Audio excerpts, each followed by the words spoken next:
सुनना चाहिए। गर्मी का मौसम था, खजूरों के पकने का टाइम था और मदीना से 600 किलोमीटर का सफर तय करना था। सवारियों की किल्लत थी, पैसे की किल्लत थी। अल्लाह के प्यारे नबी ने ऐलान किया, इस लश्कर के ताउन के लिए तुम अपना अपना चंदा दो। जो चंदा देगा, जो ताउन करेगा, मैं उसे जन्नत की गारंटी देता हूं।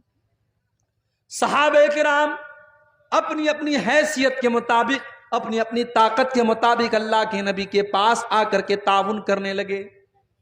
कुछ सहाबा गरीब थे, मजदूरी करते थे, वो ओवर टाइम काम करके, रात को काम करके जो रात की मजदूरी होती थी वो ला करके एक मुट्ठी या दो मुट्ठी जौ लाते थे और अल्लाह के नबी को दे देते थे और कहते थे, अय अल्लाह के नबी मैं गरीब आदमी हूं, ये एक मुट्ठी जौ लेकर के आया हूं, ये दो मुट्ठी जौ लेकर के आया हूं, अय अल्लाह के नबी ये मेरी कैपेसिटी यही है, मेरी ताकत यही है, आप इसको कबूल कर लीजिए। अल्लाह के नबी बड़ी खुशी खुशी कबूल कर लेते थे। मुनाफिक लोग मजाक उड़ाते थे, देखो ये एक मुट्ठी जौ के जरिए इस्लाम की खिदमत करने के लिए आए हैं। अल्लाह के प्यारे नबी कहते थे, ओ लोगो मेरे इन गरीब सहाबा का मजाक न उड़ाओ।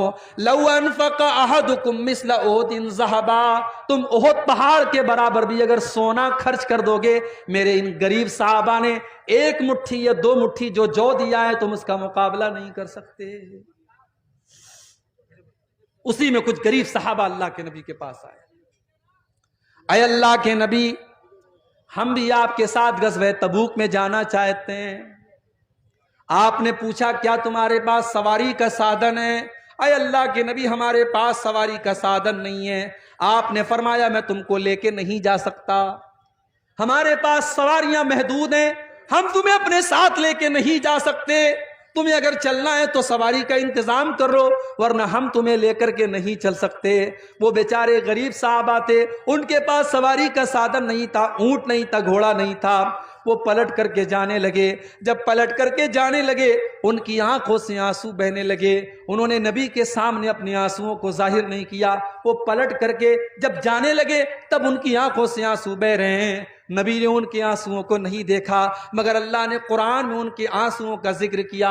कुरान के 10वें पारे के आखिर में अल्लाह ने फरमाया, वला अलल्लज़ीना इज़ा मा अतौका लितहमिलहुम क़ुल्त ला अजिदु मा अहमिलुकुम अलैहि तवल्लौ व आयुनुहुम तफीज़ु मिनद्दमइ हज़नन अल्ला यजिदु मा युनफ़िक़ून।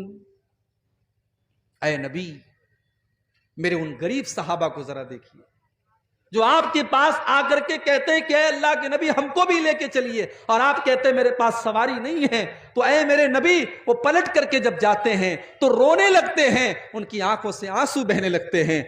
हज़नन अल्लाह यजिदु मा युनफ़िक़ून, उन्हें मलाल है इस बात का कि काश उनके पास भी इतना होता कि आज वो इस्लाम के लिए कुछ कर सकते। मेरे प्यारे साथियों, ये नबी के सहाबा हैं, उनकी आंखों में इसलिए आंसू हैं कि वो इस्लाम की मदद नहीं कर पा रहे हैं। आज हमारे पास घर है, जमीन है, जायदाद है, माल है, बहुत कुछ है, मगर हम अल्लाह के दीन के लिए एक मिनट नहीं देना चाहते हैं, एक रुपया नहीं देना चाहते हैं। हम कितने पीछे हैं इन चीजों में, जरा हम और आप। अब आइए दो चार वाकयात अल्लाह के नबी की सीरत से आपको सुनाता हूं, जब प्यारे नबी की आंखों में आंसू आए थे। क्योंकि आज की मेरी तकरीर का उन्वान यही है, रोना। अब यहां रोने की बात आई है तो एक बात बोलता हूं, रोना भी कई तरीके का होता है। हम लोग समझते हैं कि साहब आदमी को जब तकलीफ होती है, दर्द होता है, तभी रोता है। अल्लामा इब्न क़य्यिम ने लिखा है कि रोना 10 तरह का होता है। 10 तरीके से इंसान रोता है। नंबर 1, सबसे पहला जो रोना होता है, रिक्कत का रोना, रहमत का रोना। आपने किसी को तकलीफ में देखा, आपको तरस आ गया, रहम आ गया, अब रहम आने की वजह से आपकी आंखों में आंसू है, ये रहमत का रोना है। दूसरा, खौफ का रोना। आपको डर लग रहा है, पता नहीं क्या होगा, कर्फ्यू लगा है, आपका बच्चा बाहर कहीं गया, आपको डर लग रहा है मेरे बच्चे के साथ पता नहीं क्या होगा, ये खौफ का रोना है। अब तीसरा रोना, मोहब्बत का रोना। शौहर पूर्णिया से मुंबई गया है काम करने के लिए, बीवी से दूर है, बीवी शौहर से बात कर रही है, बीवी की आंखों में आंसू आ गए, ये मोहब्बत का रोना है।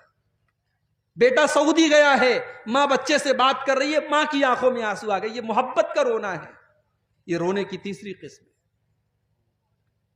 नंबर 4, खुशी का रोना। बच्चा इम्तिहान में कामयाब हो गया, घर में आया, मां को सुनाया, मां रोने लगी। बेटा कुरान का हाफिज बन गया, घर में आया, बाप रोने लगा। खुशी का रोना। और अल्लामा इब्न क़य्यिम कहते हैं ना, खुशी का जब रोना होता है तो आंसू ठंडे होते हैं, और जब तकलीफ में आदमी रोता है तो आंसू गर्म होते हैं। बड़े पते की बात है। इसीलिए अरबी में खुशी की कोई जब खबर मिलती है तो कहा जाता है कुर्रतु ऐनी, मेरी आंखों की ठंडक है ये चीज। जैसे अल्लाह के नबी ने नमाज के बारे में फरमाया, जो इलत कुर्रतु ऐनी फिस सलाह, नमाज मेरी आंखों की ठंडक है। जब आदमी खुश होता है तो आंखों से ठंडा आंसू निकलता है। और रोने की 5वीं किस्म, दर्द और तकलीफ से रोना। चोट लग गई, आपकी आंखों में आंसू बहने लगे, बिच्छू ने डंक मार लिया, आंखों से आंसू बहने लगा, तो तकलीफ का रोना होता है। रोने की 6ठी किस्म, गम और मलाल का रोना। बाप का इंतकाल हो गया, बेटा रो रहा है, बीवी का इंतकाल हो गया, शौहर रो रहा है, यह गम का रोना है। उसके बाद रोने की 7वीं किस्म, अल्लामा इब्न क़य्यिम कहते हैं कमजोरी और बुढ़ापे का रोना। इंसान बूढ़ा हो गया, 70-80 साल का हो गया, अब बेचारा चल नहीं पा रहा है, उसकी आंखों से आंसू आ गए। रोने की 8वीं किस्म, निफाक का रोना, नकली रोना, दिखावटी रोना। जैसे यूसुफ अलैहिस्सलाम के भाई लोग आए थे अपने बाप के पास, वजाऊ अबाहुम इशाअन यबकून, रात को अपने बाप के पास रोते हुए आए, अब्बा जान हम खेलने चले गए थे और यूसुफ को सामान के पास छोड़ के चले गए थे, यूसुफ को भेड़िया खा गया।